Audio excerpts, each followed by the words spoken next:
amados, mais uma vez seja bem-vindo ao nosso canal Hora Teológica para trazer aqui mais uma dica de leitura para vocês. Aqui hoje uma dica de Teologia Paulina, uma obra que foi lançada alguns meses atrás, já tem um tempo, e que é interessante divulgar porque tem muitas obras sobre este assunto, mas quando você vai colocar em debate figuras históricas, principalmente apostólicas, falando sobre esse assunto, e às vezes na cabeça de muita gente parece que os dois estão se contradizendo e na verdade não estão, porque tem pontos de vista diferentes. Então é interessante colocar uma obra que raramente você vai ver um tipo de debate como esse. Você vai ver entre teólogos externos, né, que vai comentar sobre obras. Agora, dentro da própria escritura, debate. Vamos dar uma olhadinha que obra é essa? Antes, dá aquele like, aquela curtida no canal. Vocês que não são inscritos, se inscrevam no nosso canal. Não esqueça de apertar o sininho das notificações. Você vai apertar o sininho, vai abrir aquelas 3 abas. A primeira opção todas você aperta para não perder nenhum conteúdo no canal. Outra coisa, ajuda a gente a divulgar o nosso trabalho, porque realmente o YouTube tem limitado o nosso alcance, então cada vez tem sido mais difícil alcançar outras pessoas, outro público, tá bom?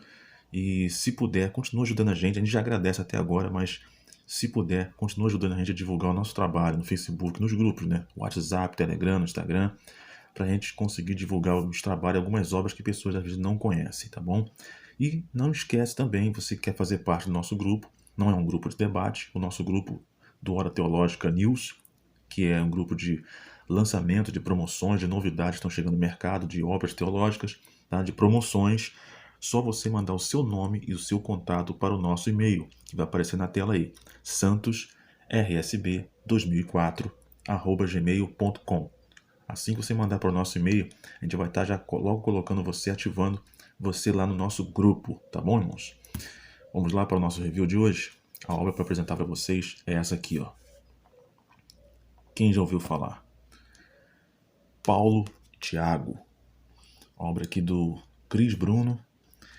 Como conciliar suas aparentes diferenças no debate sobre fé e obras. Vai tratar sobre fé e obras aqui, tá? Muita gente acha que Tiago é mais legalista, Paulo, no caso, está com a visão cristã e o Tiago ainda fica com aquela visão judaica. Como é que é isso? Isso aqui, meu irmão, é da editora Mundo Cristão, tá bom? Quem conhece pode deixar nos comentários aí essa obra. Aqui, ó. Tem até um comentáriozinho aqui, deixa eu baixar a câmera para mostrar para vocês. Olha isso. Coloque Paulo e Tiago lado a lado e algumas perguntas difíceis de responder surgem. Paulo diz que somos salvos somente pela fé, não pelas obras, enquanto Tiago parece dizer o contrário. Parece. Se você está na igreja há algum tempo, provavelmente sabe o suficiente para expressar a resposta correta. Se alguém perguntar sobre esses versículos, no caso, sobre esses versículos, mas suas respostas resistiriam ao escrutínio? Se pressionado, você saberia o que dizer? Aqui, ó, você precisa ler Paulo e Tiago. Deixa eu ver se tem aqui alguma coisa referente. Aqui, ó, o Cris Bruno, quem ele é?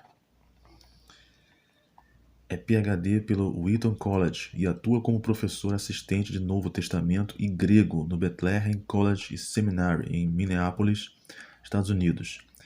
Ele e Cat, sua esposa, têm 4 filhos. Se eu não me engano, irmão, vocês podem postar no comentário quem conhece aí. O Bethlehem College. Ah, tá. É porque tem a Igreja Batista Bethlehem, né, que é do John Piper. Mas como falou o colégio seminário, pode pertencer. Não sei se é o mesmo campo. Mas aqui é seminário que está dizendo. Se fosse Batista Bethlehem, com certeza seria a mesma igreja do John Piper. Aqui vamos dar uma olhadinha aqui interessante nesse sumário. Aqui, ó. A gente começa aqui com introdução. Diferenças irreconciliáveis. Parte 1. A vida de Tiago e Paulo. Tiago, irmão de Jesus. Paulo, perseguidor da igreja. Tiago, o justo, escravo de Jesus Cristo. Paulo, apóstolo de Jesus. O ministério compartilhado de Tiago e Paulo. Lembrando, tá, irmãos, que muitas vezes as pessoas fazem confusão com esse Tiago. Esse Tiago é chamado Tiago justo ou Tiago o menor. No caso, esse é o Tiago, escritor da epístola que leva o seu nome e que é o irmão de Jesus. Ele não é apóstolo, ok? Esse Tiago da epístola não é apóstolo, é um discípulo de Jesus. O apóstolo não escreveu epístola. Aqui, ó, parte 2. As cartas de Tiago e Paulo. A fé fundamental de Abraão, Gênesis 15:6. Tiago, justificação e falsa fé. Tiago 2:14-26. Aqui tem os textos de referência do tema. Paulo, justificação e boas obras piedosas. Gálatas 3 e Romanos 4. A gente vai aqui para a parte 3. O legado de Tiago e Paulo. Fé, obras e justificação. Pregando e ensinando Tiago e Paulo ao longo dos séculos. Fé e obras na vida real. Você tem aqui epílogo, unidade, diversidade, fidelidade. As notas. Deixa eu ver aqui. Aqui acho que eu não mostrei para vocês a quantidade de páginas. Aqui, ó. 167 páginas. Vamos fazer uma leitura aqui rápida. Dois pontos que eu achei interessantes para comentar com vocês. Aqui, ó, página 94. Aqui você vai ver um pouco desse confronto e como saber responder. Parece que um contradiz o outro, mas lendo as escrituras você sabe que eles vão estar falando... É igual aquela coisa, né? Vocês vão falar sobre assuntos iguais, por pontos de vista diferentes, e vão chegar no denominador comum. Ó. Enquanto Tiago enfatiza as partes posteriores da história, isso aqui na página 94, tá? História de Abraão, para nos lembrar que a condição de justificação foi cumprida por suas ações corretas, ou seja, por obras. Paulo nos conduz por um caminho diferente. A exemplo de Tiago, Paulo cita Gênesis 15:6 para explicar a justificação, mas começa em um ponto da vida de Abraão diferente do ponto de partida escolhido por Tiago. Entenderam? Usaram o mesmo texto, a mesma referência, só que com visões diferentes. Lembre-se de que Tiago nos indica o fim da vida de Abraão em Gênesis 22, quando a obediência de Abraão era a prova e cumprimento de sua condição de justo. Em vez de dar um salto à frente na vida de Abraão, de Gênesis 15 a Gênesis 22, Paulo, na realidade, retorna a Gênesis 12, em que Deus contou a Abraão que todas as nações da terra serão abençoadas por seu intermédio. Tem referência aqui. Deus não só havia declarado que a fé do patriarca seria o caminho pelo qual ele seria declarado justo perante Deus e receberia a bênção prometida, mas também declarara que os gentios compartilhariam dessa bênção prometida. Empreguemos um pouco de lógica santificada aqui. Se Abraão recebeu a bênção pela fé, como iriam os gentios receber essa mesma bênção? Pela fé, é claro. Paulo está insistindo em que, quer falemos de Abraão, quer dos Gálatas, a fé é a única exigência para ser justificado. Engraçado que aqui a gente vai trazer também um gráfico. Olha aqui, ó. Do ponto que a gente está falando, ó. Gênesis 15. A fé operando por meio do amor, seja por lei, né, pela obra ou pela fé. Você tem aqui, ó, a visão de Paulo em questão aqui. Abraão creu, no caso aqui foi fé. E aqui, ó, Abraão obedeceu, no caso a lei, né? Foi pela obediência. Em Tiago, Gênesis 22 e aqui Gênesis 15. Muito interessante, né? Deixa eu mostrar para vocês uma outra coisa aqui. Ele vai falar aqui, ó. Fé, obras e justificação. Esse ponto aqui é muito interessante. A gente vai para a página 114.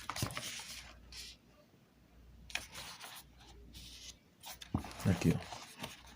Essa parte em diante. Então, quando Tiago e Paulo falam sobre justificação, estão olhando para pontos diferentes na vida do crente, usando Abraão como modelo. Para Tiago, a justificação é a declaração de Deus de que somos considerados justos. Nossa condição de justos é dada pela fé. Todavia, Tiago também insiste que essa condição é autêntica. Deixa eu ver aqui. É autêntica. Será cumprida por nossas obras. Ele enfatiza boas obras que decorrem da verdadeira fé salvadora. Entendeu? Tiago também fala sobre a fé, mas ele diz que precisa ter as obras decorrentes da própria fé.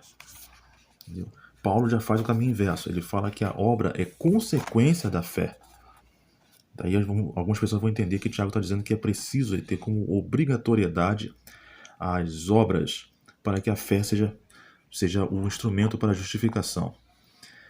Paulo concorda mas tende a enfatizar a declaração inicial de Deus quando cremos pela primeira vez. Entretanto, não hesita em ensinar que nossa condição de justos será demonstrada ou provada por meio de boas obras de fé, que então demonstram nossa condição no dia do juízo.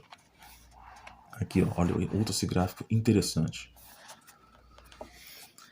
Aqui, ó, Tiago, em questão de fé, ele denuncia a falsa fé que é incapaz de justificar. Em relação à fé, Paulo enfatiza somente a fé em Cristo como meio de justificação. Olha só o ponto de vista diferente. As obras, para Tiago, enfatiza obras que decorrem da fé. Entendeu? Ou seja, é como ele fala que a fé sem obras é morta. Tem que haver obras para haver a justificação. E aí Paulo, em relação à obra, vai falar: denuncia as falsas obras que são incapazes de justificar. Ou seja, ele fala que a fé é o suficiente, que as obras diante de Deus, elas são, como diz até em Isaías, né, são como trapos de imundície. Então é muito interessante, mas são detalhes assim. Aqui, ó, justificação em Tiago, declaração inicial de Deus cumprida por uma vida fiel. E Paulo, declaração inicial de Deus que será demonstrada na vida e confirmada no juízo final. Então tá aqui, irmãos, para vocês se esclarecerem e colocar aí o resumo desse debate que dura séculos, né? Entre Paulo e Tiago, quem está exemplificando ou testificando se é fé, se é obras, fica aí ao critério da pessoa que vai estar estudando essa obra aqui e que vai entender dela, né? Muito interessante para você entrar nessa pesquisa, nesse debate e tirar a sua conclusão mediante essa leitura. Tá aí, ó, mais uma dica do canal. Cris Bruno, Paulo e Tiago, da editora Mundo Cristão. Ok, irmãos? Muito obrigado por ter ficado com a gente até agora. Deus abençoe e até o próximo vídeo.